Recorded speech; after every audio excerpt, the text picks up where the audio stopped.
గురుకుల పాఠశాలలో అర్ధరాత్రి విద్యార్థి మరణించడంపై అధికారులపై చర్యలు తీసుకోవాలని డిమాండ్ చేసిన భారత రాష్ట్ర సమితి విద్యార్థి విభాగం రాష్ట్ర నాయకులు కంచర్ల రవి గౌడ్. మన తెలంగాణ రాష్ట్రంలో గురుకుల పాఠశాలలో హాస్టళ్లలో విద్యార్థులకు చాలా ఇబ్బందులు అవుతుంది. అనుమానాస్పదులు చనిపోవడం జరుగుతుంది. అయినా ఈ రాష్ట్ర ప్రభుత్వం అటు వంక చూడకపోవడం చాలా దురదృష్టకరమని మేము భారత రాష్ట్ర సమితి విద్యార్థి విభాగం నుంచి మేము డిమాండ్ చేస్తున్నాం. నిన్న మెట్పల్లి మండలం పెద్దపూరు గురుకుల పాఠశాలలో ఒక విద్యార్థి చనిపోవడం చాలా దురదృష్టకరం. నిజంగా ఈ హాస్టల్ పైన అధికారులు కానీ రాష్ట్ర మంత్రులు కానీ వెంటనే విజిట్ చేసి ఎక్కడ ఏమైంది, ఎలా ఉంది, ప్రమాదాలు ఎలా జరుగుతున్నాయి, విద్యార్థులు ప్రాణాలు ఎలా కోల్పోతున్నారు, దేనివల్ల వాళ్ళు ఖచ్చితంగా ఆలోచన చేయాలని మేము ఈ రాష్ట్ర ప్రభుత్వాన్ని కోరడం జరుగుతుంది. నిజంగా హాస్టళ్లలో కొన్ని హాస్టళ్లలో చుట్టుపక్కల కరెక్ట్ లేక వార్డెన్లు లేక చాలా ఇబ్బందులు అవుతున్నారు. అయినా ఇక్కడ ఉన్న విద్యార్థులు పేద విద్యార్థులే హాస్టళ్లకు పోవడం జరుగుతుంది. వాళ్ళు విద్యార్థులు తల్లిదండ్రులు ఎంతో ఆశ కొద్దీ ఉన్నంత చదువులు చదువుతారని ఆశ కొద్దీ హాస్టల్కు పంపిస్తే వాళ్ళు విద్యార్థులు ప్రాణాలతో చెలగాటమాడుతూ ప్రాణాలు కోల్పోవడం జరుగుతుంది.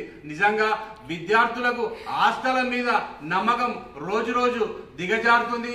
వాళ్ళ విద్యార్థి తల్లిదండ్రులకు రోజు రోజు విద్యార్థులను పంపించాలంటే చాలా భయపడుతున్నారు. ఈ రాష్ట్ర ప్రభుత్వం వెంటనే తెలంగాణ రాష్ట్ర వ్యాప్తంగా ఉన్న హాస్టల్ పైన విజిట్ చేసి అధికారులతో సమీక్షం చేయాలని మేము భారత రాష్ట్ర సమితి విద్యార్థి నుంచి ఈ రాష్ట్ర ప్రభుత్వాన్ని డిమాండ్ చేయడం జరుగుతుంది. నిజంగా ఈ రాష్ట్ర ప్రభుత్వం ఇప్పటికీ 8 మాసాలు గడిచినా ఒక విద్యా శాఖ మంత్రి లేకపోవడం కూడా చాలా దురదృష్టకరమని సందర్భంగా తెలియడం జరుగుతుంది. రాష్ట్రంలో వీళ్ళు కాంగ్రెస్ పార్టీ అధికారంలో వచ్చి నుంచి ఎన్నో హాస్టళ్లలో చనిపోవడం జరుగుతుంది, ఎన్నో ఫుడ్ పాయిజన్ అనేది జరుగుతుంది. అయినా ఈ రాష్ట్ర ప్రభుత్వం ఏం చర్యలు తీసుకున్నదని ఈ సందర్భంగా ఈ రాష్ట్ర ప్రభుత్వాన్ని మేము సూటిగా ప్రశ్నించడం జరుగుతుంది. నిజంగా మీరు విద్యార్థుల మీద ఏమైనా ప్రేమ ఉంటే వారి విద్యార్థులతో ప్రాణాలతో చెలగాటమాడకుండా వాళ్లకు నాణ్యమైన డిమాండ్ కానీ ఆహారం కానీ వాళ్లకు మంచి సౌకర్యాలు ఏర్పాటు చేయాలని మేము భారత రాష్ట్ర సమితి విద్యార్థి నుంచి మేము డిమాండ్ చేయడం జరుగుతుంది.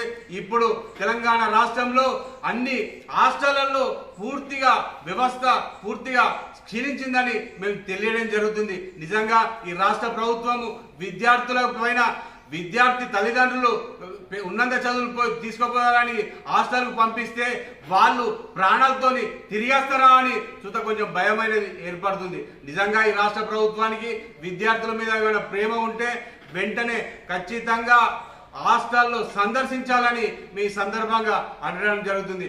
మొన్న ఓయిలో ఎలుకలు పడ్డ సంఘటన మరొక ముందే ఎన్నో జరిగినాయి. మన ఓయిలో కానీ మన కేరీలో ఎన్నో సంఘటనలు జరిగినాయి. అయినా ఈ రాష్ట్ర ప్రభుత్వం కానీ అధికారులు కానీ అవిట మీద నోరు మొదపడకపోవడం దురదృష్టకరమని సందర్భంగా తెలియడం జరుగుతుంది. నిజంగా ఈ రాష్ట్ర ప్రభుత్వానికి మేము భారత రాష్ట్ర సమితి విద్యార్థి నుంచి డిమాండ్ చేయడం జరుగుతుంది.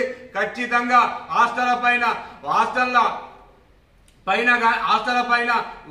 వాళ్ళ పైన ఖచ్చితంగా బాధితుల పైన చర్యలు తీసుకోవాలి. అవసరమైతే వాళ్ళను డిస్మిస్ చేయాలని మేము భారత రాష్ట్ర సమితి డిమాండ్ చేస్తున్నాం. రానున్న రోజుల్లో భారత రాష్ట్ర సమితి విద్యార్థి ఆధ్వర్యంలో తెలంగాణ రాష్ట్ర వ్యాప్తంగా ఆందోళన కార్యక్రమంగా శ్రీకారం చుడతామని సందర్భంగా తెలియడం జరుగుతుంది.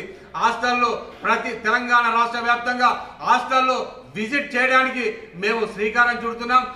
ఖచ్చితంగా వెంటనే అధికారులు కానీ రాష్ట్ర ప్రభుత్వం కానీ వెంటనే వీటి మీద చర్యలు తీసుకోవాలి. ఎవరు బాధ్యత అయితే వాళ్ళ మీద చర్యలు తీసుకోవాలని మేము భారత రాష్ట్ర సమితి విద్యార్థి నుంచి డిమాండ్ చేస్తున్నాం. లేకపోతే రానున్న రోజుల్లో విద్యార్థి